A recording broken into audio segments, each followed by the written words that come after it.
Okay, so I'm starting this video from the premise that David Cage is a total hack. Like, he rates about 5 recce's on the Kawahara scale of god-awful writing, and his ability to direct actors and compose a scene is rivaled only by Tommy Wiseau and Uwe Boll. I know some people disagree with me on this. I don't understand how somebody could think that this... You can't cheat death! Cheat death! Death is nothing! You hear me? Nothing!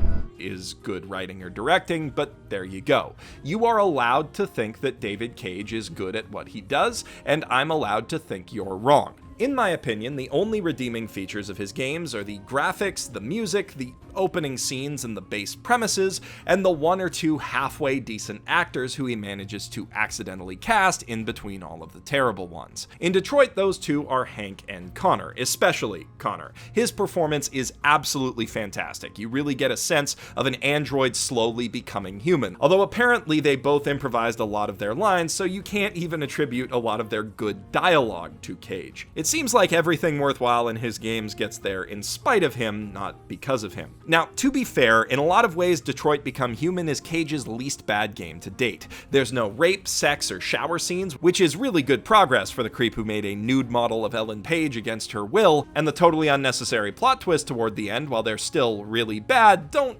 totally break the characterization of one of the characters, and thus aren't as bad as Heavy Rain. But in other ways, it's quite possibly the worst game that Cage has ever written, because it's the first of his games that's ever really commented on touchy real-world subjects, specifically slavery, the Holocaust, and racism in present-day America. And he handles those subjects with about the same level of care and subtlety as everything else in his games. That is to say, none at all. In fact, I'd go so far as to say that Detroit Become Human is maybe the worst racial allegory ever, at least out of those that weren't written by actual confirmed racists. But before I explain why, I first have to prove that it is a racial allegory, because in an interview with Kotaku, David Cage said that his game about starting a race riot in a city that has famously had 2 race riots is really just about robots, and any real-world parallels are entirely in the viewer's mind. Now, you might think that a hard no from the author himself is a pretty definitive answer as to what a game is about,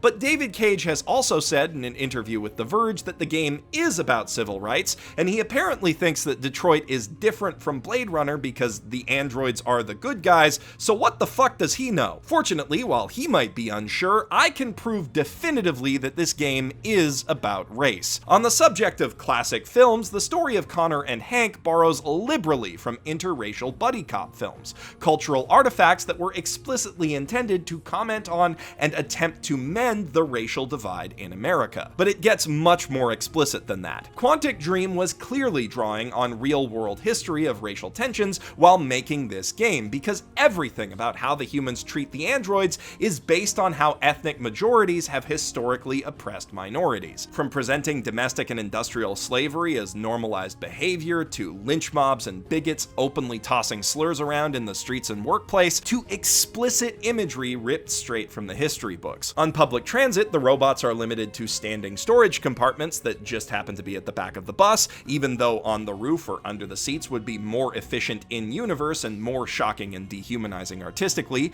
The androids are also marked with armbands and triangles, which is how the Nazis identified prisoners in their concentration camps, and oh yeah, there are also robot concentration camps. The Robot Rebellion also makes explicit use of iconography and slogans from past civil rights movements.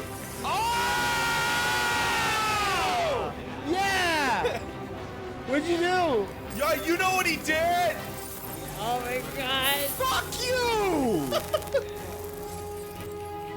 Fuck off! They sing protest songs, they go on marches or riot in the streets, depending on your choices. They even have their own robot underground railroad to Canada, which is a lot less cool than it sounds. On that note, why would Canada not have android laws in place again?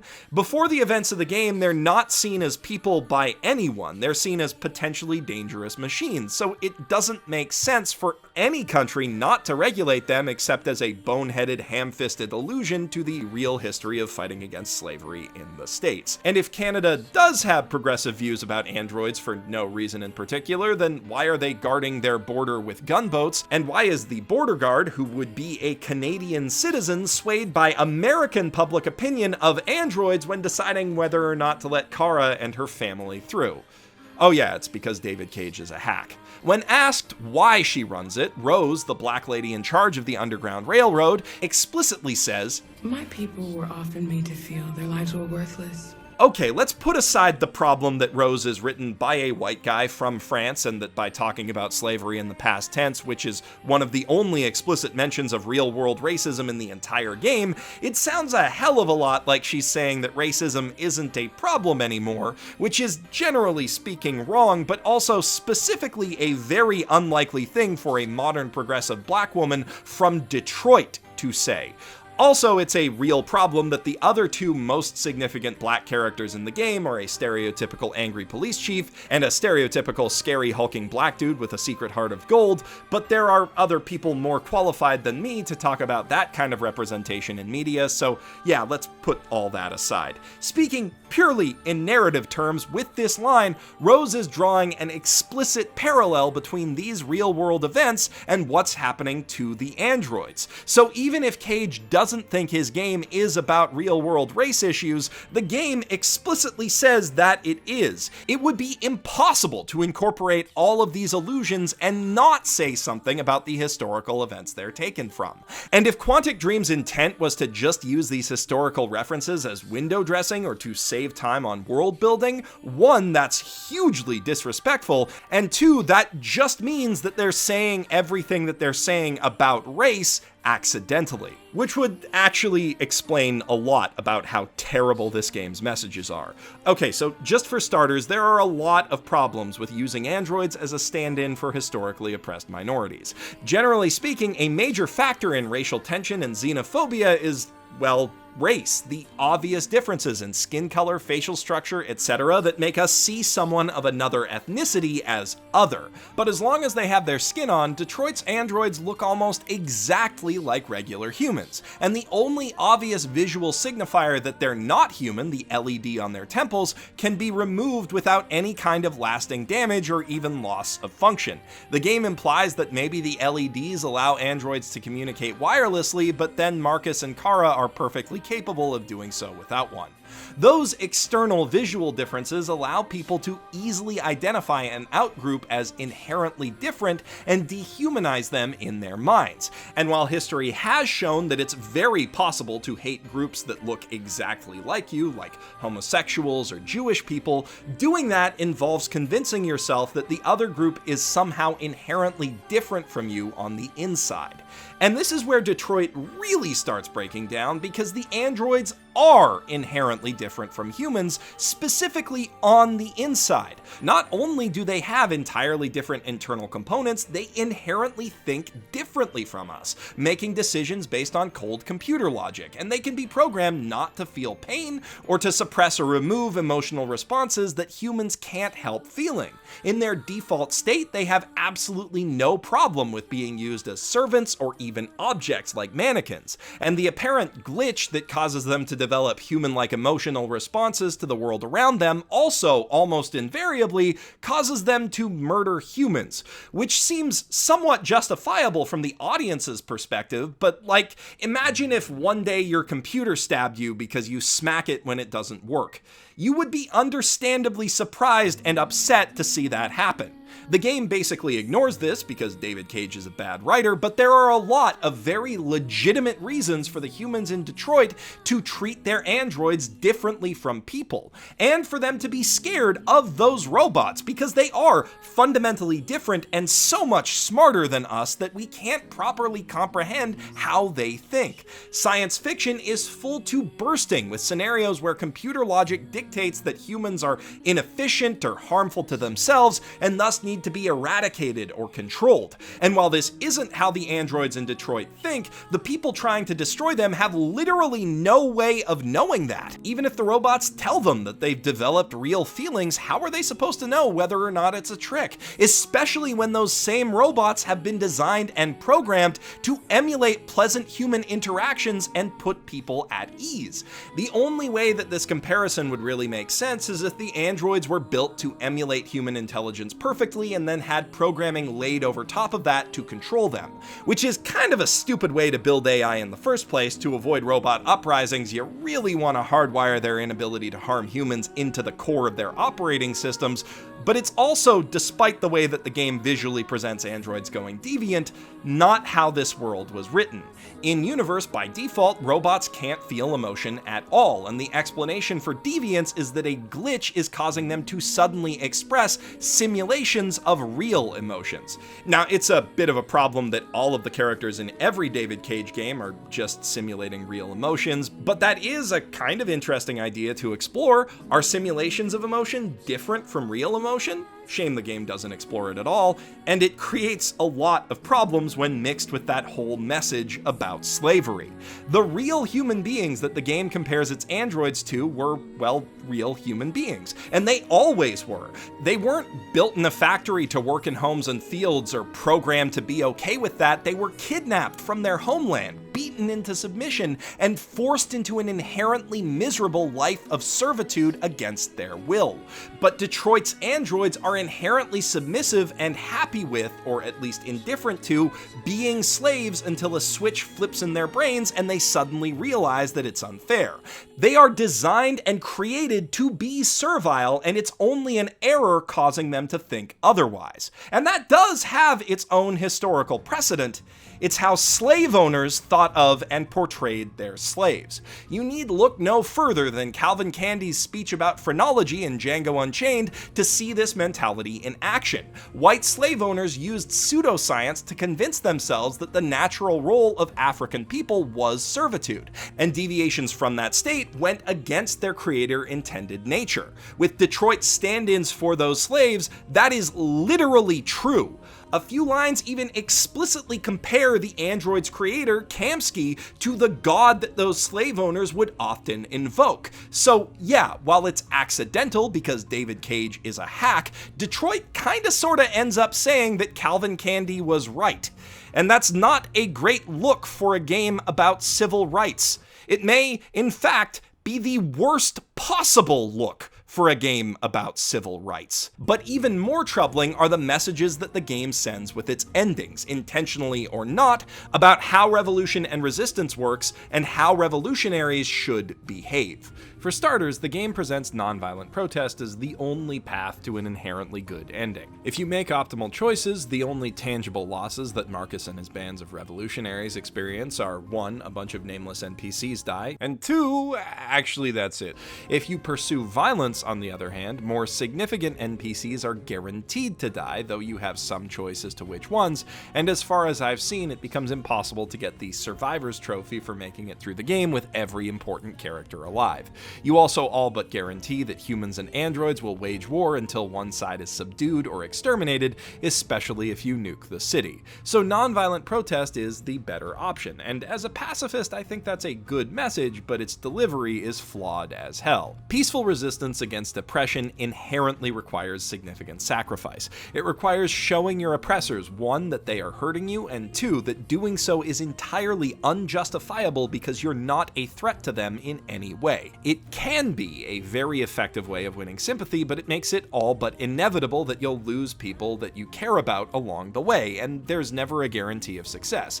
Every last protester could die and you could accomplish nothing. To present it to the player as being both guaranteed to work and the only way to achieve a happy ending for all of the characters they'd have any reasonable opportunity to care about, if the game wasn't written by David Cage that is just irresponsible. It comes off as patronizing and condescending to anyone who's currently experiencing or fighting back against oppression. Detroit effectively says that if you just sit and take it, say inspiring things, and kiss your girlfriend on camera, eventually the oppression will stop. and that's just not how the world works. This is made worse by the fact that it's just way too easy, and this is an inherent problem with all of Cage's games. While we see the characters on screen go through trials and tribulations in pursuit of revolution, we don't really experience any of those challenges ourselves. Mechanically speaking, all we ever do is use menus and easy QuickTime events to go down paths on a flowchart. To be fair, David Cage's style of game design doesn't really lend itself to making good difficulty curves. The only way to make QTEs harder is to either make the timing tighter or make the sequences longer, and as some of the bullshit toward the end of Indigo Prophecy shows, that just ends up being tedious, not challenging or fun.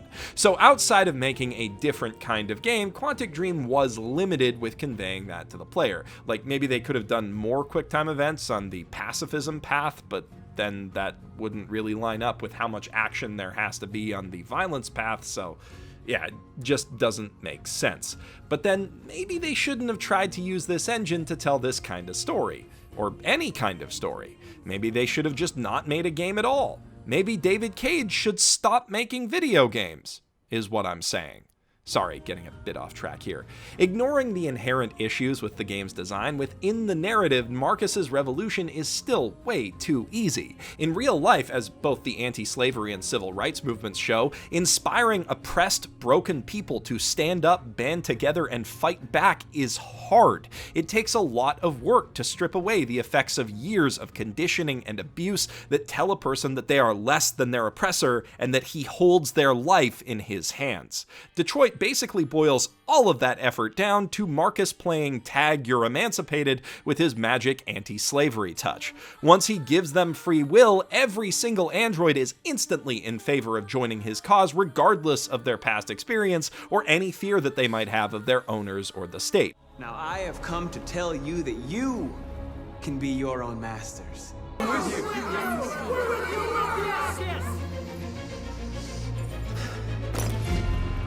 The only ones who show any opposition to whatever Marcus chooses to do are the three Far Cry-style faction leaders, North, Simon, and Josh, all of whom you can make happy by choosing pacifism anyway. Starting a revolution, inspiring people, and weeding out or placating dissenters and extremists who could potentially hurt your cause isn't that simple in real life. It is, in fact, extremely complicated, but the inherent simplicity of Quantic Dream's game design, coupled with Cage's total inability to write nuanced characters or genuinely complex scenarios, means that Detroit presents it as simple and straightforward, which is a dangerous, potentially disheartening idea to put in the head of anyone on either side of this kind of conflict, but not quite as dangerous as Detroit's second worst unintended message, that oppressed people are inherently alone in their struggle. Throughout the game, your actions can raise or lower a public opinion bar that determines whether humans at large are supportive of or hostile toward the android rights movement. Now, you might think that this would have really far-reaching consequences in the game. It may as well just be a measurement of this one border guard's opinion because he's basically the only NPC affected by it. Hank will still support androids no matter what, Gavin will still be an asshole no matter what, that guard is the only member of the public who's swayed by the public opinion meter. Well, him and the president, who will only call off the army in the pacifism ending if it's above a certain threshold. Now, you would think that if the general public isn't just sympathetic to the androids, but openly supports their cause, then some humans might, I don't know, join the peaceful protest marching to the Cyberlife camps, which would help protect the androids by making it harder for the soldiers to tell who's who. I mean, the second they see a red splash of blood, most of them would stop firing. But that just doesn't happen. Not a single human goes to march with the androids in the moments that mean all the difference for their future. And to be fair, that's probably just because Quantic Dream didn't have the money or time to make another significant branch in their story like that, but it's still harmful. In real life, almost every civil rights movement has had allies from the opposing side. White men and women marched with Martin Luther King, men marched for suffrage. I mean, shit, a lot of white Americans facilitated the Underground Railroad and fought to end slavery. Yeah, it's very important to clarify that the bulk of each movement was led and organized and populated by oppressed people, but part of how they gained the power they needed to change their lives was by convincing sympathetic people who already had power power to use it to help them.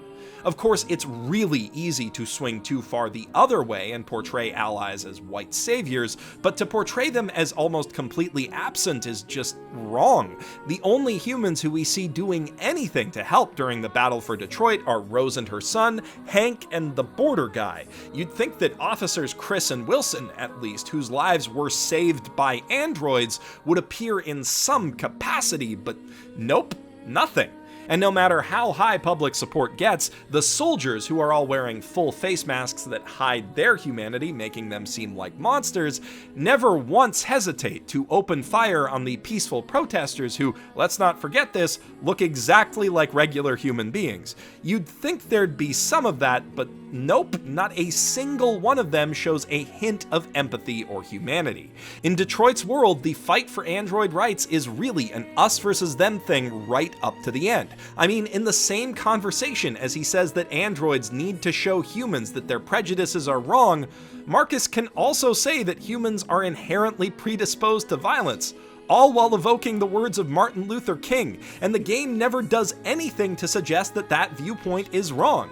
Androids good, humans bad. Portraying battles for civil rights as a clash between others is really harmful. That mentality is what sparks violence and extremism from both sides, which can be necessary but seems to be the opposite of what the game wants to promote. If its message is supposed to be we're all human and we all deserve to be treated as such, then painting most of the humans we see on screen as horrible monsters is more than a little counterproductive. It also ends up sugarcoating the real horrors of historical atrocities like the Holocaust and slavery that this game is alluding to, because they weren't perpetrated by cartoon villains like Agent Perkins, Gavin Reed, or all those Cobra troopers. It was individuals with thoughts and feelings and hopes and dreams and people who loved them who did those horrible things. Humans, just like us. By pretending otherwise, we risk repeating those mistakes. Not that that's relevant right now, but maybe the most unsettling message in the game is buried in one of its more obscure endings. If Connor joins the rebels and frees the androids from the CyberLife warehouse, but Marcus and the other Jericho androids die, then he becomes the leader of the rebellion by default, at which point it's revealed by Amanda that the whole thing was a plot engineered by CyberLife. And not just Connor becoming the android leader, the greater implication is that they designed androids to go deviant in order to engineer and lead a fake revolution. Also that they could take control of it and exploit it for corporate gain, I guess, even though it kinda sorta entirely destroys their brand. Never mind the layers upon layers of nonsense inherent to this twist, the fact that their plan hinges on an extremely specific and unlikely outcome is just the tip of the iceberg, and also, if this is the case, why do they try so hard to stop Connor? Never mind. With this ending, the game is saying that the progressive movement at the core of its story, which is, remember, painted as reflecting real-world civil rights movements, is really just a corporate plot to pit the underclasses against each other and gain power from the ensuing chaos. That is some Alex Jones level conspiracy crackpot bullshit. And yeah, most players won't see this ending, but it's still there, and it has some really disturbing implications. It also doesn't make much sense with the story, and I'm pretty sure that Cage just wrote it because he felt like this outcome needed a twist that was different from the other ones, however dumb it might be. But that's kind of the point of this whole video. David Cage is a bad, thoughtless, irresponsible writer. He takes ideas and imagery with deep history and meaning behind them, incorporates them into his story at the most surface level possible, and then turns around and says that it doesn't mean anything at all because he's not actively trying to send a message. The problem is he's sending one anyway, a muddled one to be sure, but a really, really bad one, precisely because there's no thought put into it. Your art can't draw on real history, especially real history that is this recent and this currently relevant, without saying something about that history and other moments in history like it and the world of today. If David Cage really just wanted to make a game about robots, he should have tried a little harder not to make something else. Or just to not make anything at all. So yeah, I guess what I'm really saying with this video after all of that is that David Cage should stop making video games. And that writers should think about the context of what they're writing. But mostly just that other thing. although his games are entertainingly awful. I'm Geoff Thew, professional shitbag, signing out from my mother's basement.